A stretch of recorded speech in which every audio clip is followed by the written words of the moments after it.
give me a picture of something? Yeah, I think I just insert my first progress photo, which is the boy. Okay, put down your pencils and look up at the front because we have not talked about this in a while, and this is important. You guys have been working on your proportions and now working on shading, and I gave this rubric to you a while ago, but we didn't go through it in great detail, and now I think that you have a better understanding and involvement in the project. This is going to make a little more sense to you and be a little more meaningful.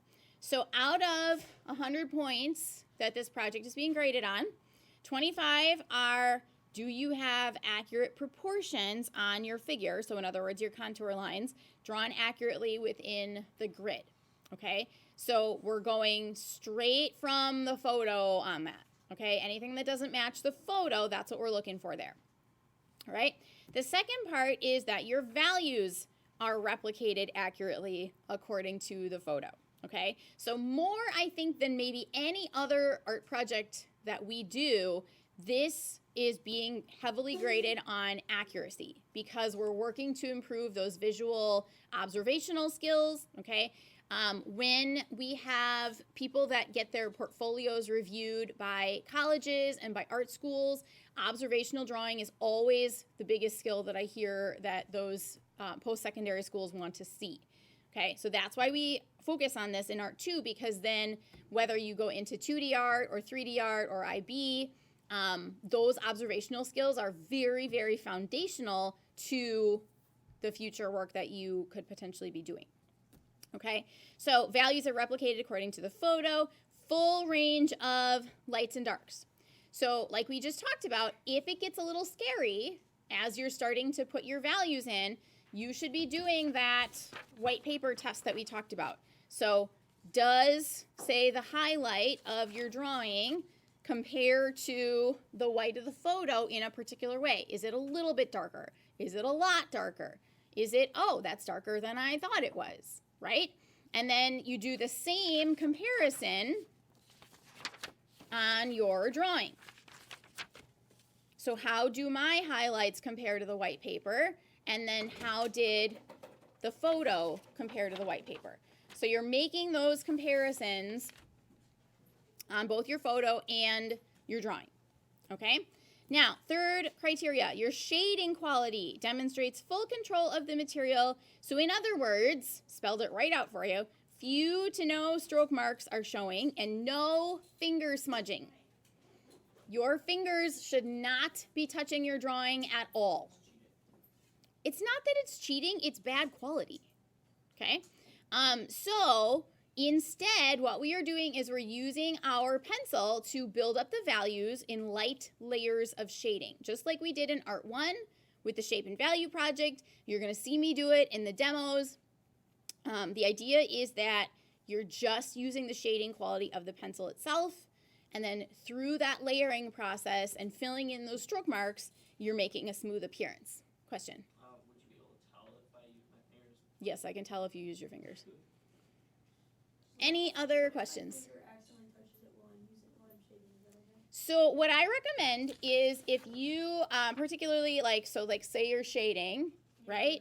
And your hand is on the paper, right? So I would take another piece of scrap paper and put it under your hand.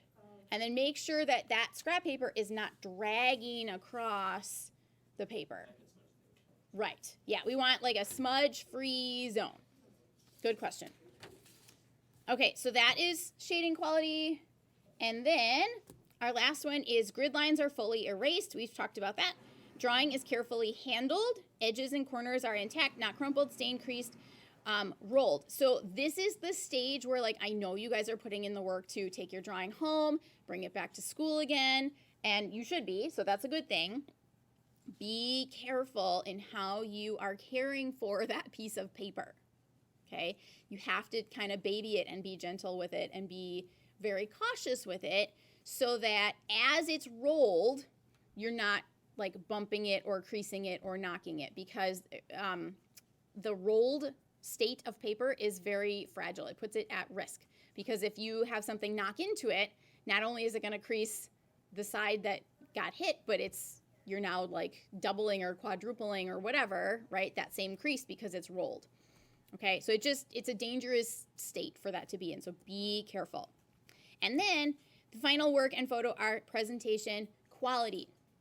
When you photograph, okay, you have to be, more so than other projects, you have to be really deliberate with your exposure settings and with how those values are being replicated in your photo. So like I can tell you right now, if I put this photo on the camera, okay, what you're seeing on the screen is not the same values that I'm seeing in person, right? Now, in the case of the projector, the photo is going to the camera, to the computer, to the screen, to the projector. That's a lot of stages of digital translation that's happening, right? And not everything is calibrated. So like we understand, you guys are used to the projector not necessarily being the most accurate thing in the world, but when you take your photo, you have to be more intentional with this project about the lighting, about your exposure settings, making sure that what your photo is seeing is as close as you can possibly get it to the quality that your photo actually is in real life, so that that's a good, faithful representation of your work. Does that make sense? Okay, good. It's more, like I said, it's more important with this one than with other projects because so much of this is dependent on accuracy. So I wanted to make sure that was clear so that if you had any questions, we could talk about it so that that is understood. Any other questions? Beautiful.